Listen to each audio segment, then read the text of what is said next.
తెలంగాణ ముఖ్యమంత్రి రేవంత్ రెడ్డి తన ముందున్న సీఎం కేసీఆర్తో పోలిస్తే పూర్తిగా భిన్నమైన శైలి చూపిస్తున్నారు. వయస్సు, ఆరోగ్య కారణాలతో రోజువారీ పనుల నుంచి దూరంగా ఉండే కేసీఆర్కి విరుద్ధంగా రేవంత్ మాత్రం ప్రతిరోజు పనిలో ఉండే హ్యాండ్స్ ఆన్ లీడర్గా నిలుస్తున్నారు. పండగల సమయంలో కూడా రేవంత్ విశ్రాంతి కాకుండా పనినే ఎంచుకుంటున్నారు. ఉదాహరణకి వినాయక చవితి రాత్రి ఇళ్లన్నీ పండగ వాతావరణంలో మునిగి తేలుతుండగా సీఎం తన నివాసంలో ఉన్నత స్థాయి సమీక్ష సమావేశం నిర్వహించారు. ఇందులో మూసీ నది పునరుద్ధరణ, వర్షపాతం పరిస్థితులు, అలాగే రాష్ట్రంలో ఎక్కడైనా వరదల పరిస్థితులు తలెత్తితే ఎలా ఎదుర్కోవాలి అనే అంశాలపై అధికారులతో సమీక్ష చేశారు. అధికారులకు ఆదేశాలు ఇవ్వడమే కాకుండా స్వయంగా కూర్చొని పనుల పురోగతిని పరిశీలించడం ఆయన ప్రత్యేకత.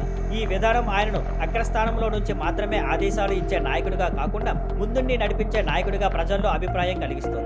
పాలనకు సెలవులు లేవు. ఈ సందేశాన్ని ఆయన తన శైలిలో స్పష్టంగా ఇస్తున్నారు. బాధ్యత ఎక్కడ మొదలవుతుందో అక్కడి నుంచే, అంటే ముఖ్యమంత్రి స్థాయి నుంచే మొదలవుతుందని చూపిస్తున్నారు. రేవంత్ ఉత్సాహం, నిరంతర వ్యవహారం ఇప్పటికే తెలంగాణ పరిపాలనలో కొత్త శకాన్ని ప్రారంభిస్తోంది.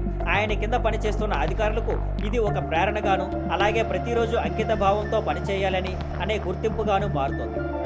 Thank you for watching. Please like, share and subscribe.